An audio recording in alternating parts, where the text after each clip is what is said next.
जन्वर्वाणी। मोक्षमार्गस्य नेतारं भेतारं कर्मभोक्तां ज्ञातारं विश्वतत्त्वानां वन्दे तत्गुणलब्धये। गुरुज्ञानी गुरुध्यानी गुरुश्री विद्यासागरा गुरु साक्षात् परमात्मा तस्मै श्री गुरवे नमः। तस्मै श्री गुरवे नमः। तस्मै श्री गुरवे नमः। बड़े बाबा आदिनाथ श्री ऋषभनाथ भगवान की संत शिरोमणि अध्यात्म योगी आचार्य गुरुवर श्री विद्यासागर जी महाराज की है। इसीलिए जो सबसे निकटतम अपना है उस ज्ञान गुण का विवेचन पहले अध्याय में मुख्यता से किया। दूसरे अध्याय में जीव के कर्म आदि के निमित्त से कर्म के उदय उपशम क्षय क्षोभशम इनके निमित्त से जो भाव उत्पन्न होते हैं इसका वर्णन करते हुए कहते हैं औपशमिक क्षायिको भावो मिश्रश्च जीवस्य स्वतत्व मौलिक पारिणामिको च। जीव के औपशमिक क्षायिक मिश्र का अर्थ है औपशमिक और क्षायिक दोनों मिलकर के क्षोभशमिक भाव हो जाता है। औदैक और पारिणामिक ये 5 स्वतत्व हैं अर्थात निजी भाव हैं। ये भाव जीव को छोड़ करके अन्य द्रव्यों में नहीं पाए जाते, इसलिए इन्हें स्वतत्व कहा है।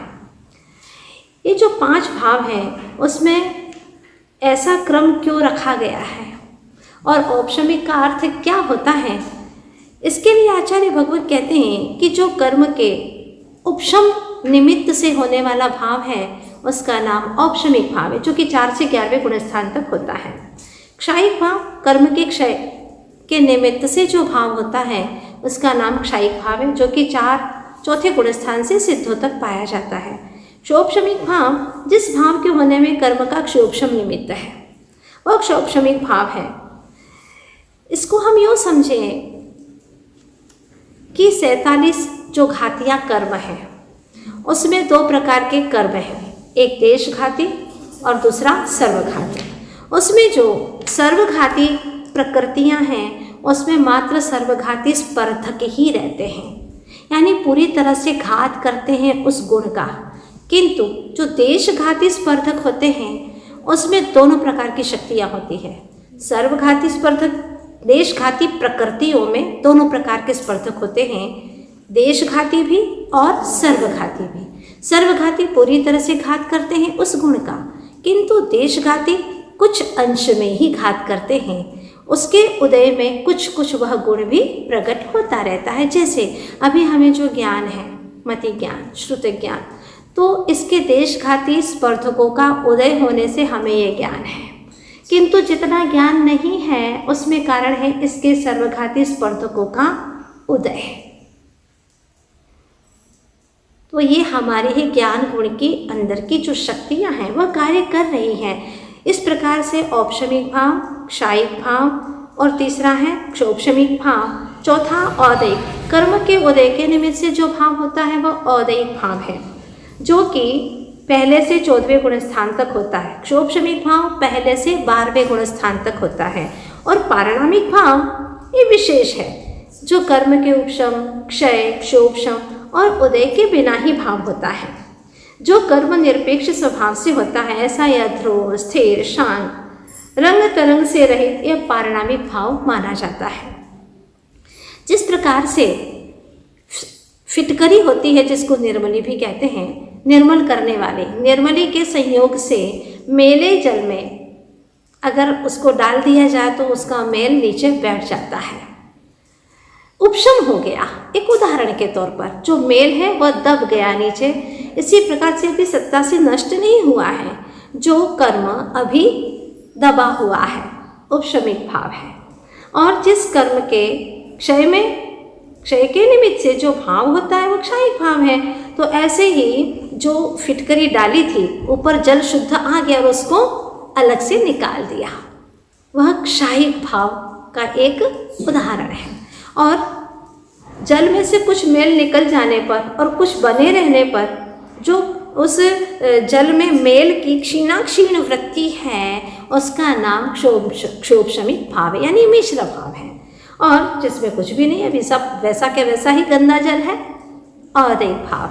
तो ये उदाहरण के तौर पर जैसे फिटकरी है वैसे ही यहाँ पर कर्म के उदय, उपशम, क्षय और क्षोभशम के निमित्त से होने वाले जो भाव है वह 4 भाव है। और पारिणामिक भाव में किसी भी प्रकार का कुछ भी कर्म का उदय आदि की अपेक्षा नहीं होती है।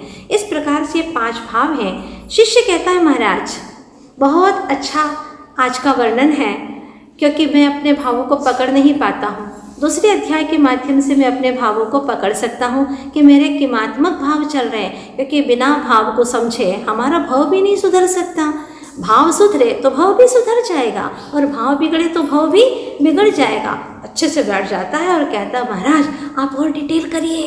तो सुनिए, द्विनवाष्टादशैक विंशति त्रिभेदा यथाक्रमम।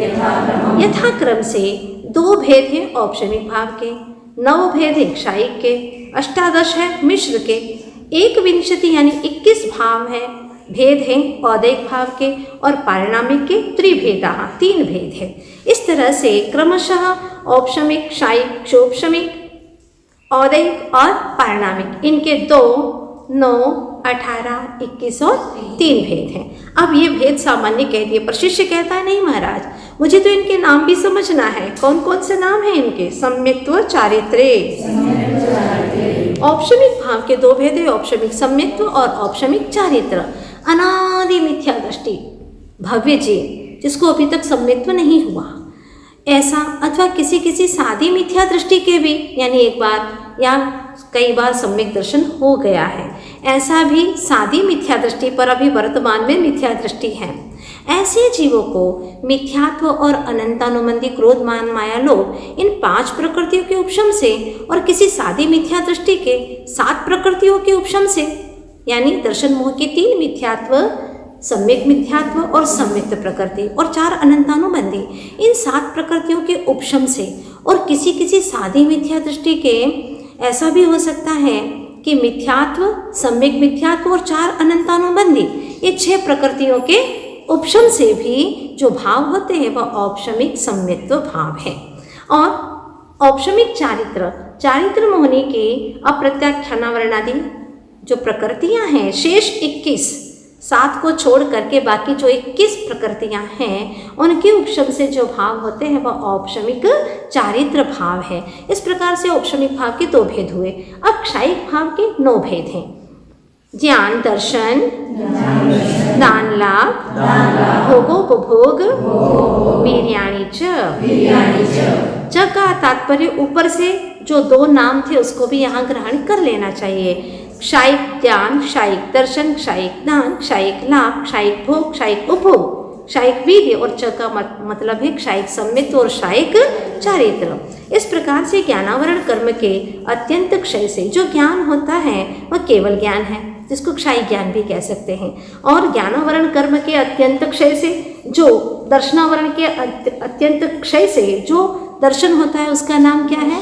केवल दर्शन या क्षायिक दर्शन। दानांतराय कर्म के क्षय से जैसे भगवान के दिव्य ध्वनि आदि के द्वारा अनंत जीवों का उपकार हो रहा है, एक क्षायिक अभयदान व्यवहार से है। हाँ, और निश्चय से देखा जाए तो अपने शुद्ध स्वरूप का अपने को दान दे दिया, इससे बड़ा और क्या दान हो सकता है? दुनिया को दान दे और खुद भूखा मरे तो क्या मतलब है? लेकिन उन्होंने पहले अपने आप को क्या दान दिया? शुद्ध स्वरूप का, अपनी अनुभूति का, शुद्धात्म तत्व की अनुभूति का। ये बहुत बड़ा दान है, निश्चय क्षायिक दान है। और व्यवहार से दिव्य ध्वनि आदि। क्षायिक लाभ, लाभांतराय कर्म का अत्यंत क्षय हो जाने से भोजन न करने पर भी शरीर में ऐसा बल उत्पन्न हो गया है, कौन सा? अनंत वीर्य उत्पन्न हो गया है, जिनसे केवली भगवान का औदारिक शरीर, परम औदारिक शरीर बिना भोजन के भी कुछ कम 1 पूर्व कोटि काल तक बना रहता है और देह की अत्यधिक तृप्ति होती है बिना खाए पिए भी। इसलिए ये दृष्टि हटा देना कि ज़्यादा खाएंगे, पौष्टिक खाएंगे तो शरीर हष्ट पुष्ट रहेगा, तेज रहेगा, नहीं, इससे बल नहीं मिलने वाला है। बल मिलता है अनंत बल क्षयिक लाभ आदि के, क्षयिक वीर्य आदि के क्षय हो जाने पर। क्षयिक लाभ से मतलब लेना है कि बिना भोजन के भी शरीर का टिका रहना, पर उसमें जो शक्ति है वो क्षयिक वीर्य के कारण से प्राप्त होती है। क्षयिक भोग भी इसी तरह से, जो भोगांतराय कर्म का क्षय हो गया, सुगंधित पुष्पों की वर्षा, मंद सुगंध पवन का बहना आदि आदि क्षयिक भोग है, जिसको एक बार भोगा जाए जिस वस्तु को, और जो वस्तु बार बार भोगने में आती है, जैसे सिंहासन है, छत्रत्रय है, भामंडल है आदि आदि, ये सब क्षयिक उपभोग में है। ये व्यवहार की अपेक्षा, किंतु निश्चय में अपने शुद्ध स्वरूप का जो भोग प्रति समय चल रहा है, ये निश्चय की अपेक्षा से है। क्षयिक वीर्य समझ ही गए, वीर्यांतराय कर्म के अत्यंत क्षय से शुद्ध स्वरूप में जो प्रवृत्ति हो रही है और अनंत काल तक रहेगी, वह क्षयिक वीर्य है। क्षयिक सम्यक्त्व 7 प्रकृतियों के क्षय से होने वाला कौन से गुण स्थान में होता है? क्षयिक सम्यक्त्व चौथे से 14वें और सिद्ध भगवान में भी। क्षयिक चारित्र मौनी कर्म की जो शेष 21 प्रकृतियां हैं, उनके पूर्ण क्षय होने से क्षयिक चारित्र प्रकट होता है। इस प्रकार से ये 9 क्षयिक भाव के भेद हैं। हमारे भीतर में कैसे भाव चल रहे वो हमें पकड़ना है, और चाहते तो है कि ऐसे क्षयिक भाव हम में भी प्रकट हो, लेकिन कर्मों का क्षय तो कर नहीं पा रहे, कर्म का और बंधन होता चला जा रहा है। बंध को रोकना है, संवर निर्जरा करना है और मोक्ष तत्व की प्राप्ति का लक्ष्य बनाना है। अब नंबर आता है औपशमिक, क्षयिक, इसके बाद में मिश्र भाव का। तो मिश्र भाव या क्षोभम भाव के 18 भेद हैं। ज्ञान दर्शन, लब्धयश, चतुस्त्री त्रिपंच भेदा, सम्यक्त्व चारित्र, संयमाश्च। 4 ज्ञान है, मति श्रुत अवधि और मन परिज्ञान। 3 अज्ञान है, कुमति कुश्रुत और अवधि ज्ञान, कुअवधि ज्ञान। और 3 दर्शन हैं, चक्षु, अचक्षु और अवधि दर्शन। 5 लब्धियां हैं, अब उसमें क्षोभशमिक लगा देना है, दान, लाभ, भोग, उपभोग और वीर्य। ये 5 क्षोभशम लब्धियां हैं। इस प्रकार से 15 तो ये हो गए। और सम्यक्त्व कौन सा है? क्षोभशम सम्यक्त्व, क्षोभशम चारित्र और संयम। इस प्रकार से क्षोभशमिक भाव के 18 भेद हो जाते हैं। यह क्षोभशम भाव कर्म के क्षोभशम से होता है, अर्थात सामान्य तौर पर यूँ कह दे कि जो कर्म शक्तियाँ हैं उसमें सर्वघाती स्पर्धकों का उदयाभावी क्षय, उन्हीं का सत अवस्थारूप उपशम और देशघाती स्पर्धकों का उदय, जिसको अपन यूँ समझ सकते हैं कि जैसे उदय का ये एक समय है, उदय का एक समय है, और फिर इसके बाद में उदयावली होती है अंतर मुहूर्त काल की। ये है उदय, ये है उदयावली अंतर मुहूर्त की, और ये है सत्ता। ये सत्ता कर्म सत्ता में बैठे हुए हैं। यहाँ एक एक, जैसे ये टैंक है पानी की, और ये पाइपलाइन है, और ये टूटी है जहाँ से पानी निकल रहा है। ये उदय एक समय की अवस्था है जिसको हम भोगते हैं। अब जो कर्म यहाँ पर भर चुके थे, सर्वघाती शक्तियाँ, और यहाँ पर भी भरी पड़ी थी, अगर ये उदय में आ जाएंगी तो निश्चित रूप से सर्वघाती स्पर्धक अगर उदय में आ गए तो वह गुण प्रकट बिल्कुल भी नहीं हो सकता, क्योंकि वो सर्वघात करता है। तो क्या हुआ? सूक्ष्म सम्यक दर्शन जब हुआ तो स्थिति क्या बनी? जो सम्यक्त प्रकृति है देशघाती, उसका तो हो गया उदय, देशघाती प्रकृति का उदय। और जो उदयावली में कर्म थे सर्वघाती, वह यहाँ पर एक समय पहले आते आते यहाँ स्थिमुख संक्रमण हो गया। तो ये जो सर्वघाती शक्तियाँ थी वो देशघाती रूप में परिवर्तित हो गई और उदय में आ गई। और यहाँ पर जितने भी शक्तियाँ थी सर्वघाती वाली, उनको यहीं पर रोक रखा। इस जीव के भावों के इतना महात्म्य है कि भावों के महात्म्य से, विशुद्धि के प्रभाव से ये सत अवस्था रूप उपशम में पड़े हैं। उपशम यानी दबे हुए हैं सत अवस्था में, सत्ता में ही। और जो उदयावली में थे वह उदय में नहीं आएंगे। आएंगे तो किस रूप में आएंगे? देशघाती रूप में आएंगे, सर्वघाती रूप में नहीं आएंगे। ठीक है, इस प्रकार से समझ में आ रहा है आपको? नहीं समझ? पेन से करेंगे तो ज़्यादा समझ में आएगा। ठीक है, आप लोग समझ लें इसे कि ये उदय अवस्था है, ये उदयावली और ये सत्तारूप अवस्था है।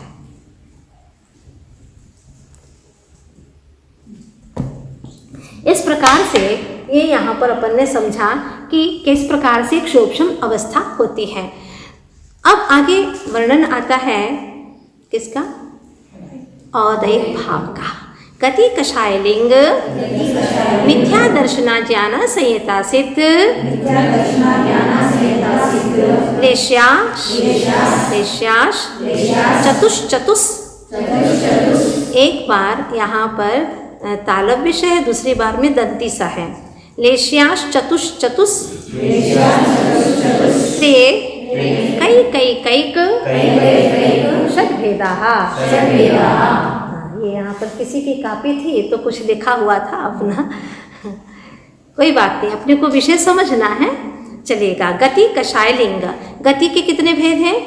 4। चतुष, कषाय के चतुष 4, लिंग के 3 यानी 3, मिथ्या दर्शन 1, अदर्शन 1, अज्ञान 1, असंयत 1 और षड्भेदाः यानी असिद्धत्व का भी 1 और लेश्या के 6 भेद। कुल मिलाकर के 21 भेद हो जाते हैं औदैक भावों के। ठीक है, एक बार और बता दें आपको, समझ में आ गया है? क्षोभशम को हमें समझना है हर जगह। एक बार फिर से कह रहे हैं कि ये उदय अवस्था है, ये उदय अवस्था है, ये उदयावली की अवस्था है अंतर्मूर्त काल की, और ये है सत्ता की अवस्था। उदाहरण में, दृष्टांत में देखने के लिए, ये सत्ता में कर्म भरे पड़े हैं और एक एक निषेध उदयावली में आता जाता है और उदय में आ जाता है। जो उदय में आ रहा है वो हम भोग रहे हैं, इस प्रकार से इसको समझना। और औदैक भाव जो होते हैं, जो कर्म के उदय में अवस्था में तत्काल में जो आ रहे हैं, वह औदैक भाव है। अब 4 गति हैं, नरक गति, देव गति, तिर्यंच गति और मनुष्य गति। तो आपको गुणस्थान पता ही है, किस गुणस्थान तक कौन सी गति वाले जीव जा सकते हैं। अगर ये थोड़ा ख्याल रखेंगे तो आगे बढ़ने में बहुत ही सुविधा हो जाएगी।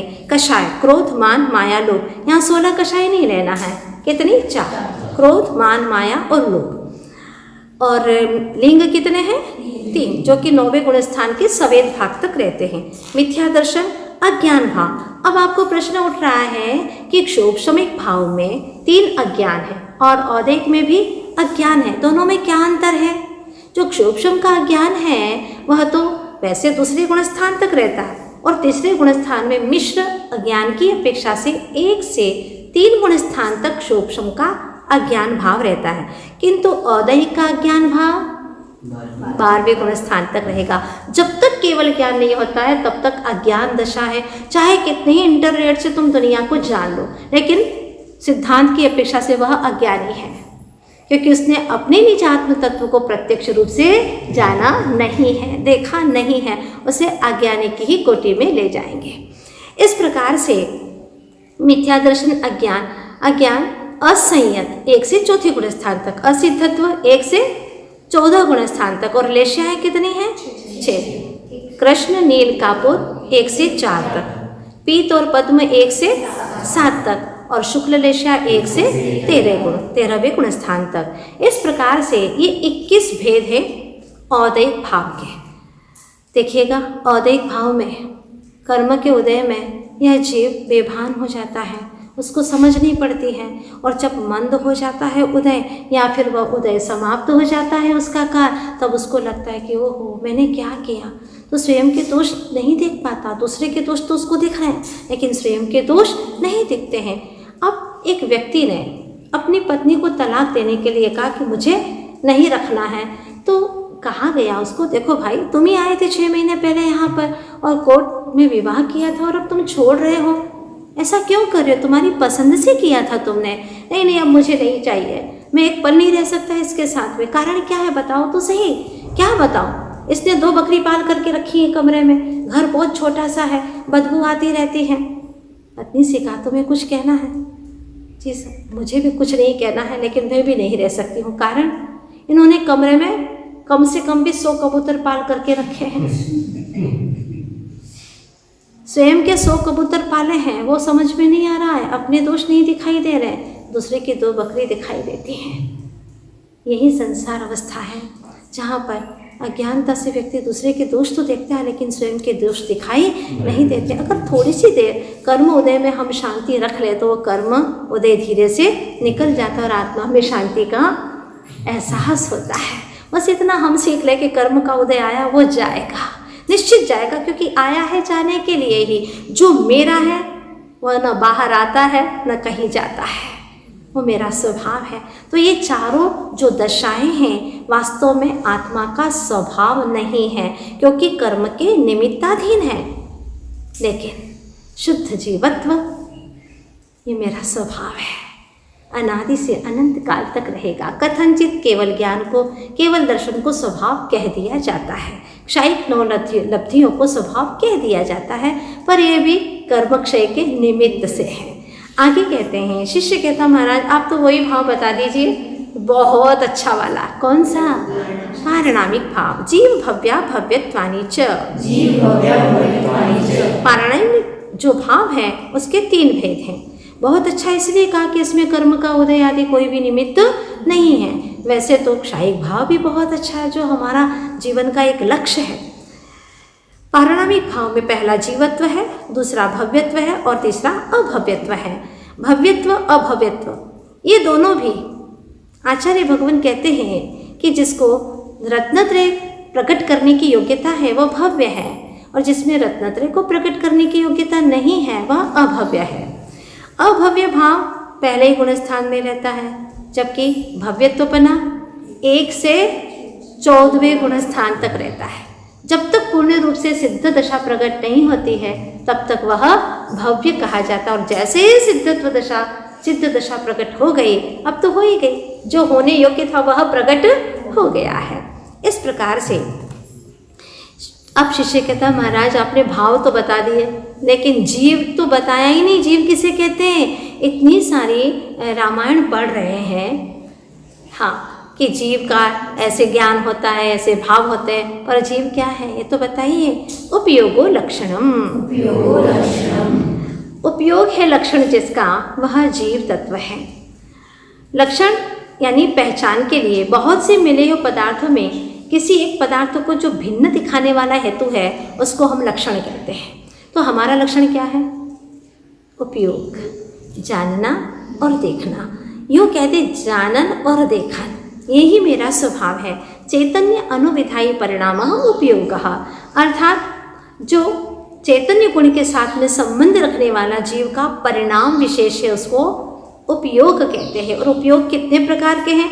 अब और बताइए महाराज, ये उपयोग क्या चीज है, कितने प्रकार का है? सत्विविधोष्ट चतुर्भेद।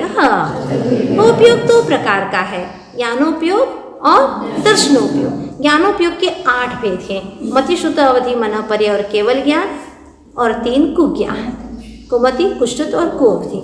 4 दर्शनोपयोग के भेद है, चक्षु दर्शन, अचक्षु दर्शन, अवधि दर्शन और केवल दर्शन। अब शिष्य कहता महाराज आपने जीव का लक्षण तो बता दिया, लेकिन जीव है कितने प्रकार के ये तो बताया ही नहीं। तो ये भी हम समझे, संसारिणो मुक्ताश्च। जीव 2 प्रकार के होते हैं, संसारी जीव जो संसरणम परिवर्तनम इति संसार, 5 प्रकार के परिवर्तन करता रहता है, द्रव्य, क्षेत्र, काल, भव और भाव। ऐसे 5 प्रकार के परिवर्तन जिसमें होते रहते हैं वह संसारी जीव है। और जो इन सबसे मुक्त हो गया है वह मुक्त जीव है। 3 प्रकार के कर्मों से मुक्त हो गया, भाव कर्म, द्रव्य कर्म और 9 कर्म। इन सब से जो मुक्ति पा चुके हैं वे मुक्त जीव हैं। इस प्रकार से जीवों के भेद हो गए। अब शिष्य कहता महाराज मुक्त जीवों के बारे में तो क्या विवेचना करें, क्योंकि हम है ही नहीं अभी वहाँ, किंतु हम जहाँ हैं संसार में उन जीवों में भी कोई भेद होते हैं क्या? हाँ, समनस्का मनस्का। संसारी जीव 2 प्रकार के होते हैं, एक समनस्क यानी मन वाले, दूसरे बिना मन वाले। तो एकेंद्रिय से 4 इंद्रिय तक के जीव सभी अमनस्क ही हैं, किंतु पंचेंद्रिय में दोनों प्रकार के होते हैं, सैनी भी है और असैनी भी है। इस प्रकार से जो हित और अहित की पहचान करता है वह सैनी है, और अगर नहीं करता है तो सैनी हो के असैनी है जिनवाणी। जिनवाणी माँ कहती है कि सैनी होकर के भी वह असैनी है, जड़ की भांति है। तो इससे स्पष्ट हो गया कि अगर मैं कहता हूँ, मानता हूँ कि मैं सैनी हूँ, तो मुझे अपने आत्महित क्या है और अहित क्या है इसका विचार सदैव रखना चाहिए। शिष्य कहता, महाराज ये समनस्क मनस्क मुझे समझ में नहीं आता, आप तो और कुछ बताइए ना, कोई और प्रकार से भी संसारी जीवों के भेद होते हैं क्या? हाँ, सुनिए। आचार्य भगवान तो करुणा के सागर हैं, जैसे भी बने हमें ज्ञान हो अपनी जीव तत्व का, इसके लिए कहते हैं संसारिणस्त्रसस्थावराः। संसारी जीव के 2 भेद भी होते हैं, त्रस और स्थावर। एकेंद्रीय जीव जितने भी हैं वह स्थावर है, और 2 इंद्रिय से 5 इंद्रिय तक के जीव त्रस है। त्रस नाम कर्म के उदय से जीव त्रस कहलाता है, और स्थावर नाम कर्म के उदय से स्थावर कहलाता है। अब पूछा गया कि स्थावर कौन कौन है? पृथ्वी व्यप्तेजो वायु, पृथ्वी व्यप्तेजो वायु वनस्पतयः स्थावराः। पृथ्वी कायिक, जल कायिक, अप यानी जल कायिक, तेज यानी अग्नि कायिक, वायु कायिक और वनस्पति कायिक, ये 5 प्रकार के स्थावर जीव हैं। इनमें मात्र एक स्पर्शन इंद्रिय ही होती है, और स्थावर जीवों में 10 प्राणों में से 4 प्राण होते हैं। एक स्पर्शन इंद्रिय, काय बल होता है, आयु और श्वासोच्छ्वास, 4 ही प्राण पाए जाते हैं। इनको जान करके हम क्या करेंगे? इनकी रक्षा करेंगे। हमारे माध्यम से इन जीवों की विराधना ना हो जाए, इसका हमें ख्याल रखना है। व्यर्थ में पृथ्वी को खोदना नहीं, जल को व्यर्थ में बहाना नहीं, अग्नि को व्यर्थ में जलाना नहीं, वायु कायिक की भी विराधना नहीं करना, और जब भी चले तो देख करके चले, कहीं वनस्पति को रोंद करके तो नहीं चल रहे हैं। इस प्रकार से ये पढ़ करके हमें ये ज्ञान करना है कि हमारे माध्यम से स्थावर जीवों की विराधना न होवे। अब शिष्य कहता, महाराज त्रस्य किसे कहते हैं? स्थावर तो हो गया, त्रस किसे कहते हैं? द्विन्द्रियादयस्त्रसाः। 2 इंद्रिय से लगा करके सब त्रस जीव है। 2 इंद्रिय से लगा करके, हाँ 2 इंद्रिय से लगा करके, तो गिनने लगा शिष्य। 2 इंद्रिय, 3 इंद्रिय, 4 इंद्रिय, पंचेंद्रिय, 6 इंद्रिय। महाराज ने कहा चुप बैठो, पंचेंद्रियाणि, 5 इंद्रिय होती है। ध्यान रखना, इंद्रियां 5 ही है। आत्मा की अर्थात संसारी जीव की पहचान कराने वाला जो चिन्ह है उसे इंद्रिय कहते हैं। अथवा ऐसा भी उदाहरण ऐसा भी आता है जैनागम में कि इंद्र की भांति जो अपने अपने विषय के ज्ञान कराने में स्वतंत्र निमित्त है, उसको भी इंद्रिय कहते हैं। इस प्रकार से इंद्रियां वैसे 5 हो गए, पर मूल में 2 ही इंद्रियां हैं, द्विविधानी। ये 5 इंद्रियां 2 प्रकार की, भाव इंद्रिय और द्रव्य इंद्रिय। इसको हमें अच्छे से समझना है, क्योंकि सब हमारे पास में है। भाव इंद्रिय भी है और द्रव्य इंद्रिय भी है। तो ये क्या चीज है? शिष्य कहता, महाराज आप बताइए कि द्रव्य इंद्रिय क्या होती है, जानना चाहता हूँ। निर्वृत्त्युपकरणे द्रव्येन्द्रियम। अगर आप एक रेफ निकाल देंगे, निवृत्ति कर देंगे तो अर्थ का अनर्थ हो जाएगा। निर्वृत्ति का अर्थ होता है रचना, और निवृत्ति का अर्थ होता है नष्ट करना, मिटाना। जैसे आलोचना पाठ में पढ़ते हैं ना, तीन की अब निवृत्ति काजा, तुम शरण लही जिन राजा। इन सब पापों की निवृत्ति के लिए यानी मिटाने के लिए अगर वहाँ पर बोल दोगे कि तीन की अब निवृत्ति काजा, तो गलत हो जाएगा। यानी इन सब पापों की और रचना करने के लिए यह अर्थ निकल जाएगा। एक रेफ लगाने से अर्थ का अनर्थ हो जाएगा। तो यहाँ पर पढ़ना है निर्वृत्त्युपकरणे द्रव्येन्द्रियम।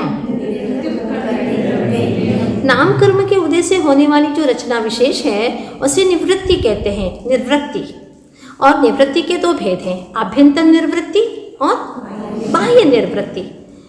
इसको हम यूँ समझें कि जैसे चक्षु है तो प्रतिनियत स्थान, ये जो इतना स्थान है, इसमें होने वाली इंद्रिय रूप जो पुद्गल के परमाणुओं की रचना है वह तो हो गई बाह्य निर्वृत्ति, और इतने स्थान पर जो आत्मा के प्रदेशों की उस आकार रूप रचना है वह हो गई आभ्यंतर निर्वृत्ति। ठीक है। उसी प्रकार से उपकरण, उपकरण का अर्थ है कि जो निर्वृत्ति यानी रचना का उपकार करे वह उपकरण है। वो भी दो प्रकार का, आभ्यंतर उपकरण और बाह्य उपकरण। आभ्यंतर उपकरण है जैसे कि नेत्र में सफ़ेद और काला मंडल, नेत्र में जो सफ़ेद और काला मंडल दिखाई दे रहा है वह आभ्यंतर उपकरण है। और बाह्य उपकरण में पलकें हैं, रोम हैं, ये भौहें हैं, ये सब आँखों के लिए सुरक्षा कवच है। यह है बाह्य उपकरण। ठीक है। इसको थोड़ा उदाहरण से समझेंगे तो स्पष्ट हो जाएगा। जैसे मकान बनाते हैं ना, तो दीवार में जब खिड़की बनाना हो तो क्या करते हैं, शुरुआत में उतने स्थान को छोड़ देते हैं। छोड़ देना ये आभ्यंतर निर्वृत्ति है, और बाद में खिड़की को फिट कर दिया, ये क्या है, बाह्य निर्वृत्ति। अब खिड़की में ऐसा रंग कर देना जिससे कि खराब ना हो, जो लकड़ी है ना उसके ऊपर रंग कर दिया जिससे खिड़की सुरक्षित बनी रहे, वह है आभ्यंतर उपकरण। और खिड़की के बाहर पर्दा लगाना ताकि सुरक्षा बनी रहे, यह हो गया बाह्य उपकरण। तो आँखों की सुरक्षा के लिए भी देखो, पहले भुएं हैं, एक द्वारपाल से आप अच्छे से बातचीत करके जाइए। फिर पलकें हैं, पलकों के यहाँ पर भी बाल हैं, कितनी सुरक्षा है। और अंदर कदाचित चला गया तो बाहर में जो मंडल है वो भी उसको अंदर तक नहीं जाने देता। फिर भी इस जीव की क्या ज्ञान दशा है कि ऐसे ऐसे दृश्य देखता ही रहता है जिससे कि आत्मा का पतन हो, और भगवान के दर्शन के लिए तो आंखें खुलती नहीं है, जिनवाणी के स्वाध्याय के लिए आंखें खुलती नहीं है। बाह्य दृश्य देखने में वह इतना मग्न हो जाता है। तो हमें ये समझना है कि कितनी मुश्किलों से हमें चक्षु इंद्रिय प्राप्त हुई है, कर्ण इंद्रिय प्राप्त हुई है, इनका हमें सदुपयोग करना है। ये है द्रव्येंद्रिय। अब भावेंद्रिय किसे कहते हैं, लब्ध्युपयोगो भावेंद्रियम।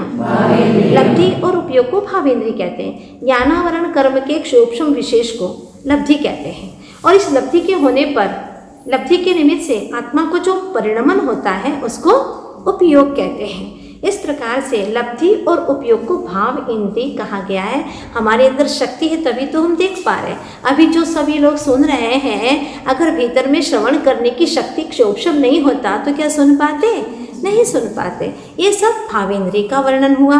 अब शिष्य कहता, महाराज इतना सारा ब्यौरा आपने बताया, बहुत करुणा की, लेकिन कृपया करके हमें इंद्रियों के नाम भी बता दीजिए।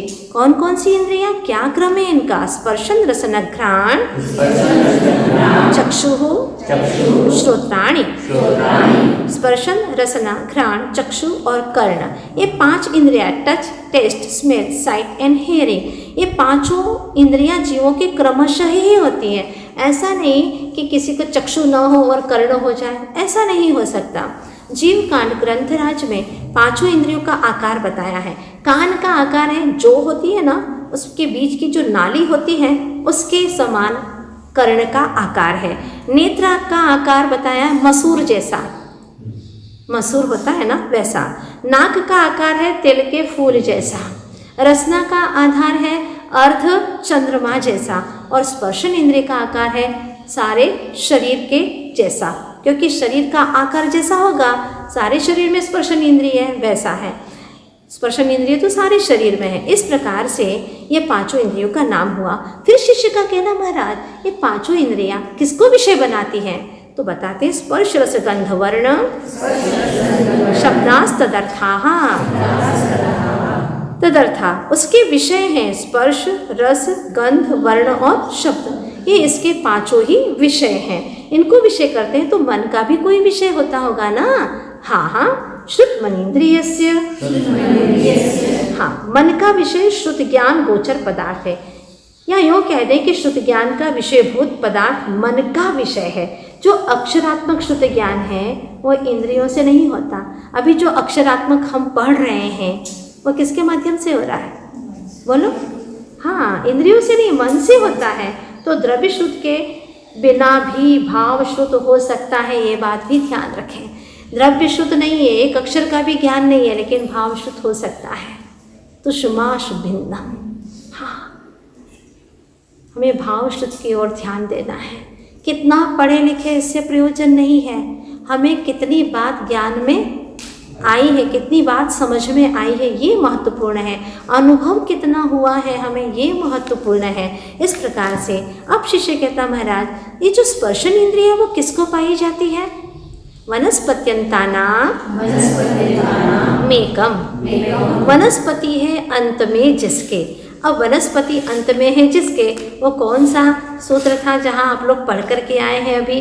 पृथ्वी व्यक्तेजो वायु वनस्पति स्थावरा, 13वें नंबर का सूत्र पहले कह करके आए हैं। तो ये बता दिया कि जो वनस्पति जिसके अंत में है उन सबके एकेंद्रीय है।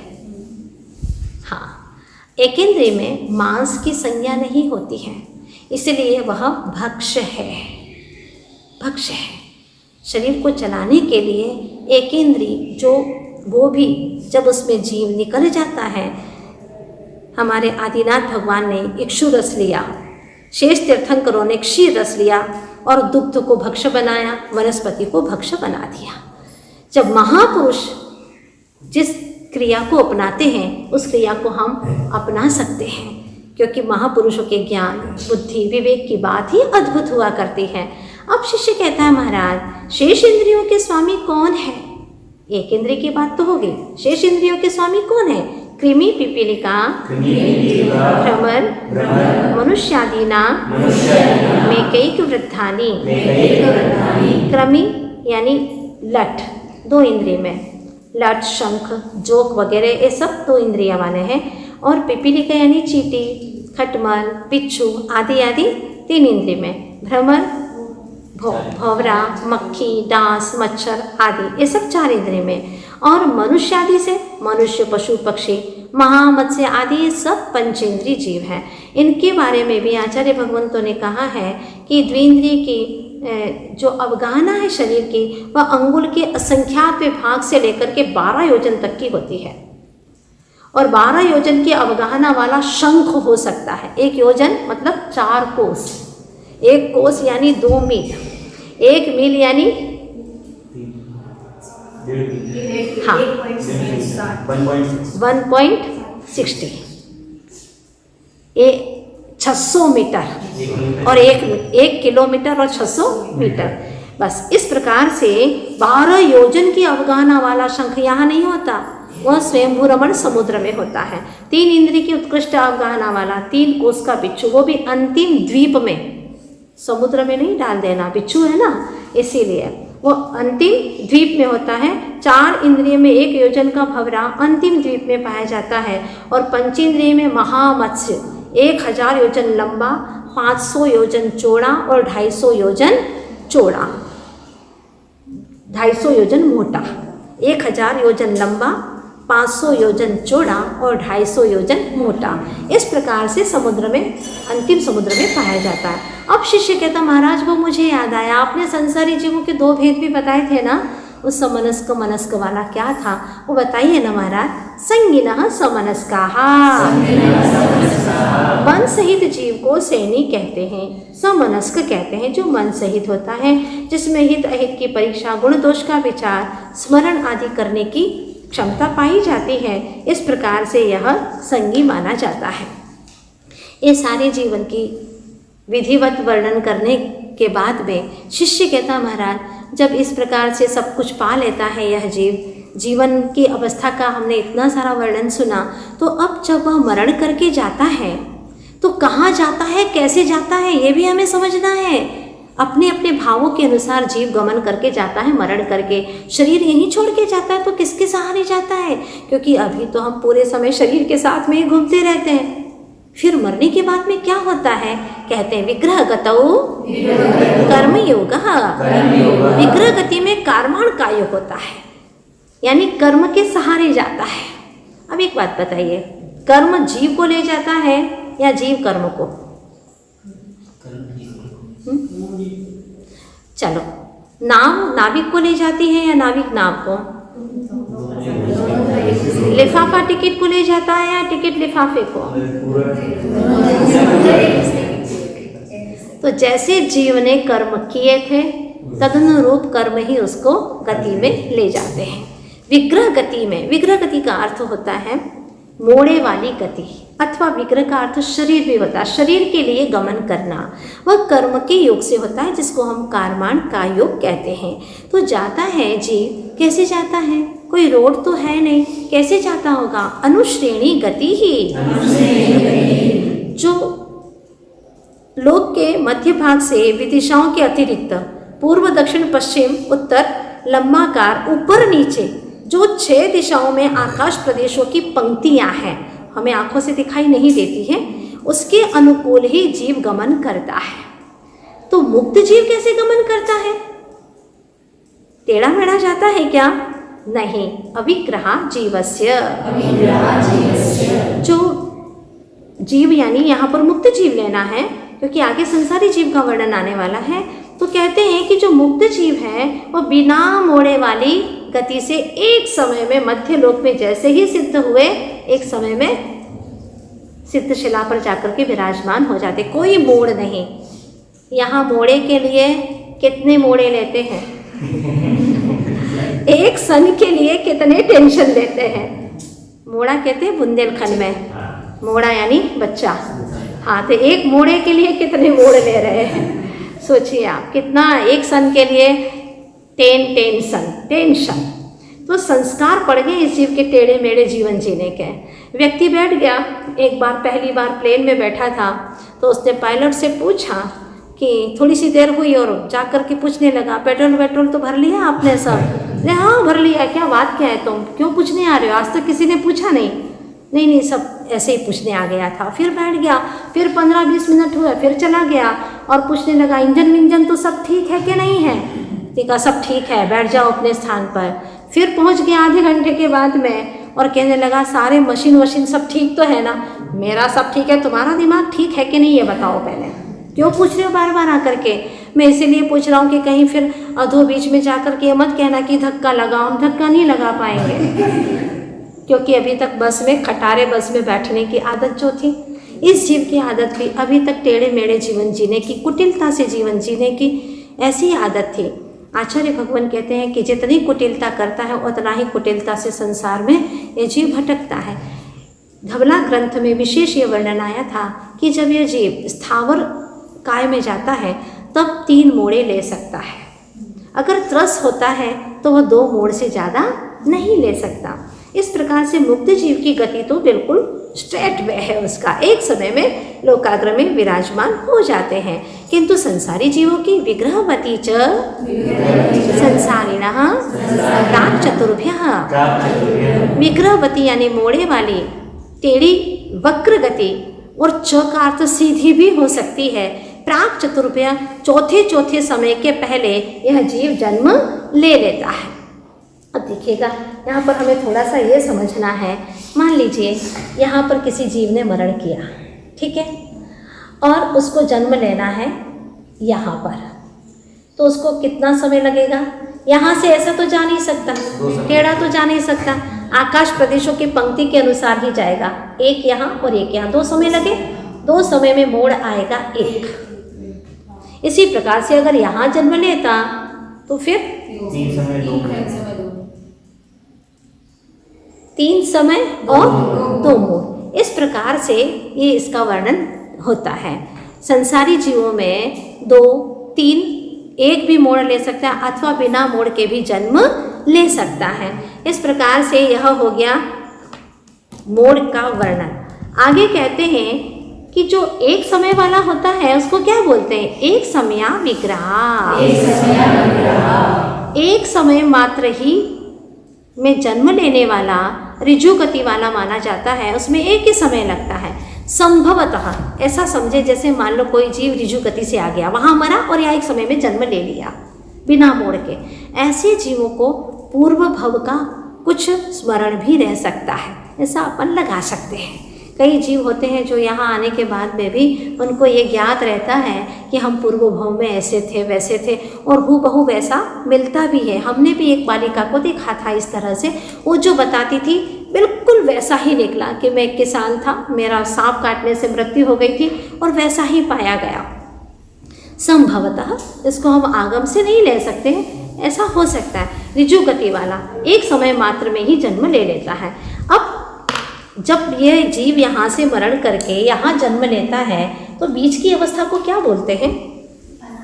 अभी यहाँ शरीर तो छूट गया और यहाँ शरीर है नहीं, यहाँ ग्रहण करेगा वर्गणाओं को, शरीर बनाने के योग्य वर्गणाओं को यहाँ ग्रहण करेगा। इसको कहते हैं अनाहारक। अभी वर्गणाओं को ग्रहण नहीं किया है इसलिए ये अनाहारक है। यहाँ ग्रहण करना शुरू कर देगा, उसको आहारक कहेंगे। हाँ, कई लोग समझते आहारक का मतलब भोजन करना, भोजन ही भोजन करते रहते तो वही दिमाग में रहता है। यहाँ पर अर्थ है 6 पर्याप्ति और 3 शरीर के योग्य वर्गणाओं को ग्रहण करना, आहारक दशा जो यहाँ से होगी, और ये बीच की अवस्था का नाम है अनाहारक। कितने समय तक की हो सकती है? 1, 2, 3 वा नाहारक। 1, 2 अथवा 3 समय तक जीव अनाहारक रहता है, अर्थात इतने समय तक वह शरीर और पर्याप्ति के योग्य वर्गणाओं को ग्रहण नहीं करता। इसके बाद में जब यहाँ से गया, अनाहारक दशा हो गई, यहाँ तक की अनाहारक दशा। अब यहाँ जाकर के क्या करेगा? तो जन्म लेगा। शिष्य पूछता, महाराज जन्म कितने प्रकार के होते हैं? सम्मूर्छन, गर्भोपपादा, जन्म। अपने शरीर के योग्य पुद्गल औदारिक परमाणुओं के द्वारा जो माता पिता के रज और वीर्य के बिना ही शरीर की संरचना हो जाती है उसका नाम है सम्मूर्छन जन्म। और जिसके रजवीर्य के मेल से जन्म होता है उसको गर्भ जन्म कहते हैं। और बिना रजवीर्य के ही, बिना लघु अंतर्मूर्त में ही, हाँ, पूरा शरीर जैसे देवों का है तो संपुट शैया में और नारकियों का है तो बिलों में जन्म हो जाना, ये उपपाद जन्म है। इस प्रकार से ये उपाद जन्म वाला शरीर वैक्रिक रजगणों से बना है। तो 3 प्रकार के शरीर होते हैं, वो आगे बताने वाले हैं। और मूल में 3 है, और फिर तेजस और कार्बन, वो आगे विषय है। अभी जन्म का, तो जन्म कितने प्रकार के हो गए? 3 प्रकार के, सम्मूर्छन, गर्भ और उपपाद। आज भी हम देखते हैं घरों घरों में बेटा और बेटियां दूसरों से तो बहुत अच्छे से हंस हंस करके बोलती हैं, मन की बातें भी बताते हैं, उनकी सेवा उपकार भी करते हैं, लेकिन माता पिता का सम्मान नहीं करते। माता पिता को कोई सम्मान नहीं देते, उनका उपकार इतना है फिर भी उनके बारे में कुछ सोचते ही नहीं है। इसका मतलब यह है कि अगली योनि में उनको भी सम्मूर्छन जन्म लेना है। जो माँ पिता का सम्मान नहीं करता वो मर करके सम्मूर्छन बन जाता है, क्योंकि जब मिले थे तुमने सम्मान नहीं किया, उनकी महत्ता नहीं समझी, तो लो अब बिना माता पिता के ही तुम्हें जन्म लेना पड़ेगा। इस प्रकार से जब जन्म का वर्णन हो गया तो शिष्य पूछता है कि जन्म होगा तो किसी न किसी योनि से ही तो होगा ना, बिना योनि से तो जन्म हो नहीं सकता। वो योनियाँ कितनी हैं? सचित शीत समृताः, सेतरा, मिश्राश, चैकशस, तद्योनयः, तत्योनयः, अर्थात हाँ, यानी ये 9 योनियाँ होती हैं। जन्म की जो 3 प्रकार के जन्म हैं उनमें ये 9 योनियाँ होती हैं, और अगर इसका विस्तार करें तो 84 लाख योनियाँ हो जाती हैं। सचित जो योनि जीव प्रदेशों से सहित हो, और जीव प्रदेशों से रहित तो अचित है, और मिश्र यानी दोनों हों जिसमें ये मिश्र है। सा इतरा 3 इनसे विपरीत यानी अचित, उष्ण और विपरीत। जो अचित स्थान है वहाँ पर जन्म लेना, और जो उष्ण स्थान है जिस योनि का स्पर्श ही उष्ण हो, और जिस योनि का कुछ भाग शीत हो कुछ भाग उष्ण हो। ठीक है, इस प्रकार से ये यहाँ पर अपने को लेना है सा इतरा से लेना है अचित, उष्ण और विव्रत, और फिर मिश्रा, इनके भी मिश्र कर देना। अच्छा, सचिताचित, शीतोष्ण और समृत विव्रत, इस प्रकार से कुल मिलाकर के 9 योनियाँ हो जाती हैं। ये वर्णन जीव कांड में भी आया है। 2 प्रकार की योनि मूल में बताई, गुण योनि और आकृति योनि। ये गुण योनि का वर्णन हुआ, और आकृति योनि की अपेक्षा से वहाँ पर 3 प्रकार की योनि बताई है, शंखावर्त योनि, कुर्मोन्नत योनि और वंशपत्र योनि। तो जो शंखावर्त योनि है उसमें गर्भ नहीं ठहरता है। कुर्मोन्नत योनि में तीर्थंकर, चक्रवर्ती, अर्ध चक्रवर्ती बलभद्र, इनके भाई, इसके सिवा और कोई जन्म नहीं लेता। ये कुर्मोन्नत योनि है। कुर्म यानी कछुए के आकार जैसी उठी हुई, वंशपत्र जो बांस के पत्ते के आकार जैसी होती है। इस प्रकार से यह 3 आकार योनि है और 9 गुण योनि है। आकार योनि 3 प्रकार की और गुण योनि कितनी? 9 प्रकार की, जो भी वर्णन किया है। सचित्त, अचित्त, सचित्ताचित्त, शीत उष्ण शीतोष्ण, समृत विव्रत और समृत विव्रत। इस प्रकार से अब प्रश्न उठता है, गर्भ जन्म किसका होता है? जरायु जांडज पोतानाम गर्भः। जन्म के समय पर जिसके शरीर के ऊपर एक जाल की तरह रुधिर और मांस की खोल लिपटी रहती है, उसको जरायु कहते हैं। उससे उत्पन्न होने वाले मनुष्य, भैंस, बकरी आदि, ये सब क्या है? जरायु जन्म वाले। और जो अंडे से पैदा होते हैं वह अंडज है, जैसे पक्षी, मुर्गी, कबूतर, सांप आदि। और पोत पैदा होते ही जो चलने फिरने लग जाते हैं, जिसके ऊपर किसी प्रकार का आवरण नहीं होता, वह है जैसे सिंह, हिरण है, बंदर है और बिल्ली है आदि आदि। ये सब पोत जन्म वाले हैं। अब गर्भ जन्म की बात हो गई। अब उपाद जन्म के बारे में पूछते हैं। उपाद जन्म किसका होता है? देवनारकाणाम उपपादः। देव और नारकियों का उपपाद जन्म होता है। देवशैया के ऊपर का भाग दिव्य वस्त्र से ढका रहता है और नारकियों का उपाद क्षेत्र जो बिल होते हैं उसके भी ऊपर भाग में वज्र में गवाक्ष रहते हैं और वहाँ पर यह शरीर उनका लघु अंतर मूर्त में ही पूर्ण होकर के जन्म ले लेता है। ये उपपाद जन्म है। शेष तीसरा जो जन्म है कौन सा? गर्भ हो गया, उपपाद हो गया, अब समूर्छन। शेषाणाम समूर्छनम। शेष जीवों को समूर्छन जन्म होता है। यानी गर्भ जन्म वाले और उपाद जन्म वाले जीवों को छोड़ दो, बाकी जीवों का समूर्छन जन्म होता है। एकेंद्रीय, विकलेंद्रीय और किन्हीं किन्हीं पंचेंद्रीय और मनुष्य को भी, तिर्यंच को भी यहाँ समूर्छन जन्म हो सकता है। ये जीव बार बार इन पर्यायों में आकर के जन्म लेता है, फिर मरण करता है, जन्म लेता है, मरण करता है, बार बार घूम घूम करके इसी इन्हीं पर्यायों में आ रहा है। कितनी बार? अनंतों अनंतों बार, जिसका कोई हिसाब किताब नहीं, कोई गिनती नहीं है। सुना था कि एक व्यक्ति ने कुत्ते को खरीदा और उसने पूछा खरीदते समय कि इसकी विशेषता क्या है। उसने बताया कि साहब ये सुशवान की विशेषता है कि मालिक के प्रति बहुत आसक्ति रखता है। मैं इसको कम से कम भी 25 बार बेच चुका हूँ। इसकी इतनी वफादारी है कि 12 घंटे में वापस मेरे पास में आ जाता है। इसको सुनकर के हमें लगा कि यह जीव की भी क्या दुर्दशा है, बार बार घूम घूम करके आ ही जाता है। एक इंद्रिय में, कभी 2 इंद्रिय में, कभी 3 इंद्रिय में, कभी 4 इंद्रिय में, कभी पंचेंद्रिय में। शरीर के प्रति इतनी आसक्ति है इस जीव की कि शरीर को छोड़ नहीं पा रहा है। अब आचार्य कहते हैं कि जब वह शरीर को नहीं छोड़ पाता, शरीर के प्रति आसक्ति रखता है, बार बार शरीर धारण करता है, तो शरीर कितने प्रकार के होते हैं? 5। औदारिक व्यक्रिय काहारक, तेजस, कार्बणानि, शरीराणि। ये 5 शरीर है, औदारिक, व्यक्रिय काहारक, तेजस और कार्बण। अब ये शरीर पूरे समय आत्मा के साथ में है जब तक आयु है, तो क्या साथ में रहने से हमारा हो गया? बोलो, नहीं हो सकता, ये अपना नहीं है। जैसे पार्क में वहाँ के मालिक ने कहा कि देखो यहाँ पर कुत्तों को लाने की बिल्कुल इजाज़त नहीं है, ये आपका है क्या? तो उसने कहा कि देखो ये आप जो कह रहे हैं मैं समझ नहीं पा रहा हूँ। मैं ये कह रहा हूँ कि तुम्हारे पीछे आ रहा है तो ये कुत्ता तुम्हारा है क्या? कुत्ते को यहाँ पर इजाज़त नहीं है लाने की। तब उसने कहा कि देखो पीछे तो आप भी आ रहे हैं मेरे,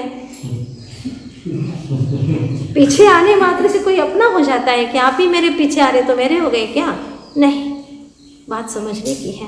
शरीर हमारे साथ में रहे 24 घंटा तो भी वह हमारा नहीं हो सकता, लेकिन हमें समझना जो हमारा नहीं है उसे भी समझना है। अब आचार्य भगवान कहते हैं कि ये जो शरीर है इनकी भी सूक्ष्मता को समझना है। परम परम सूक्ष्मम, एक से दूसरे, दूसरे से तीसरे शरीर बिल्कुल सूक्ष्म सूक्ष्म हो जाते हैं।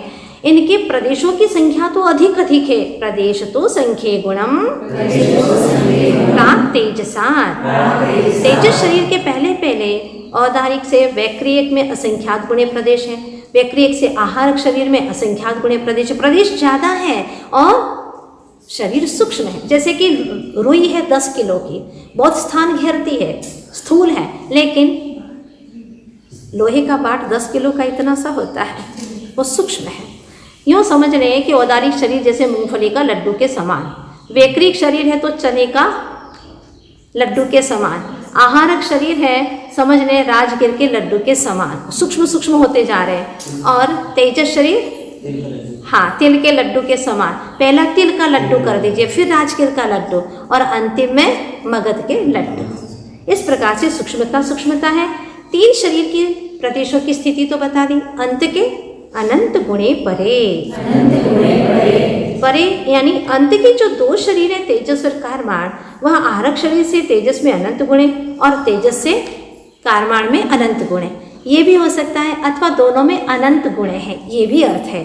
अब शिष्य कहता महाराज तेजस और कारमाण की खासियत क्या है, जानना चाहता हूँ, जो मेरे साथ में अनादि से है। अप्रतिघाते, ये दोनों शरीर अप्रतिघाती हैं। जैसे अग्नि लोहे के पिंड में घुस जाती है, वैसे ही दोनों शरीर भी वज्रमय पटल को भी छेद करके निकल सकते हैं, उससे भी वह रुकते नहीं हैं। कर्म बहुत सूक्ष्म है, पता नहीं चलता कि अगले समय में कौन सा कर्म उदय में आने वाला है, फिर पछताते काश में वहाँ नहीं जाता, ऐसा नहीं बोलता, कितना अच्छा होता। कर्म तो पूरे समय रहते हैं। अनादि संबंधे च,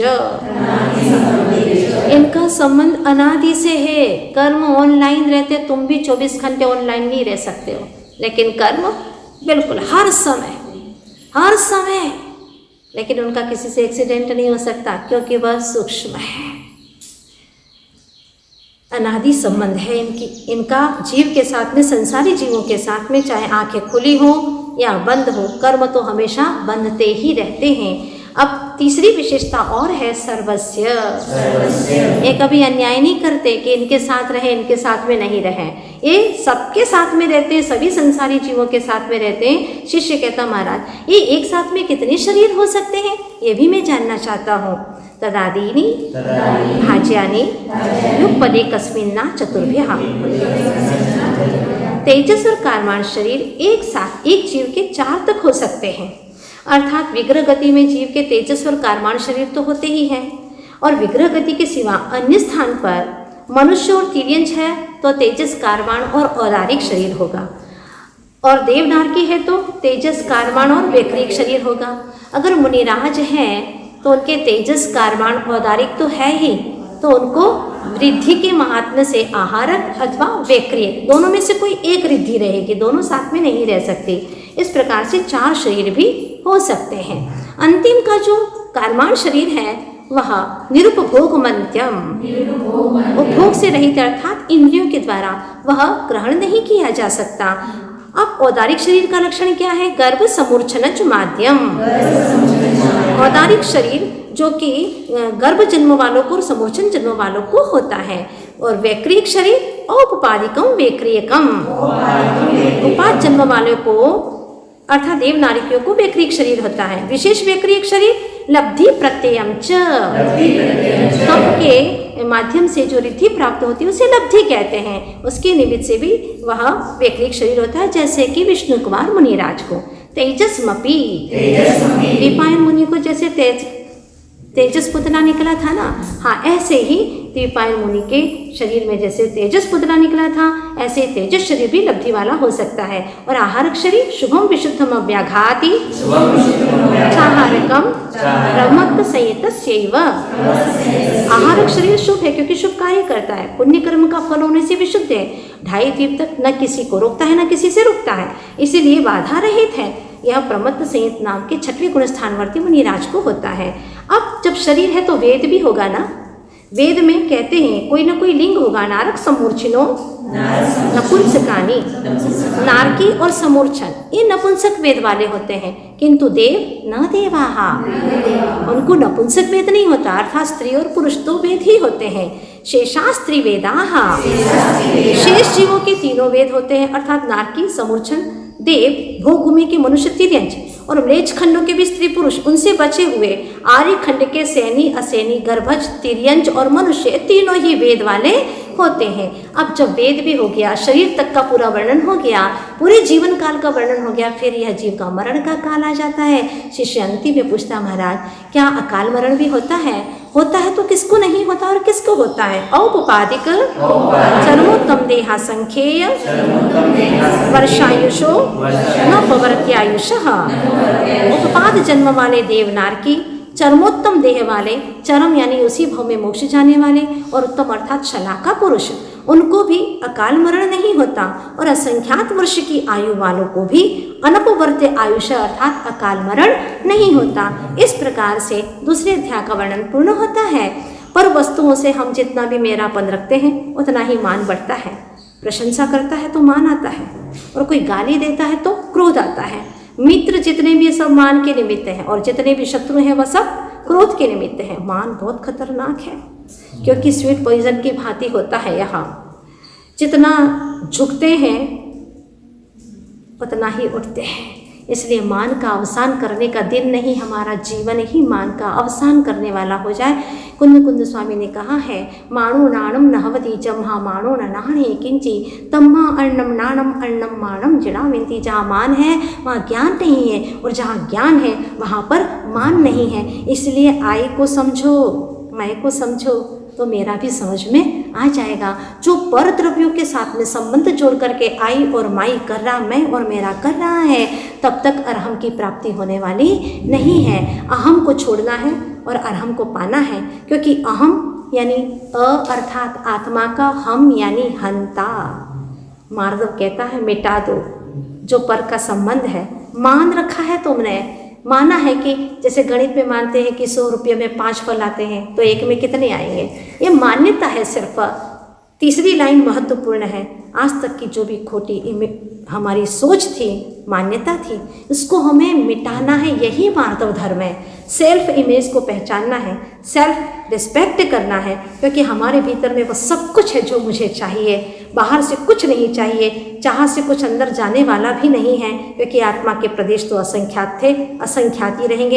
एक परमाणु आज तक गया नहीं है। इसीलिए बस ऐसा ही समझ करके अहम दुधारी तलवार के समान है।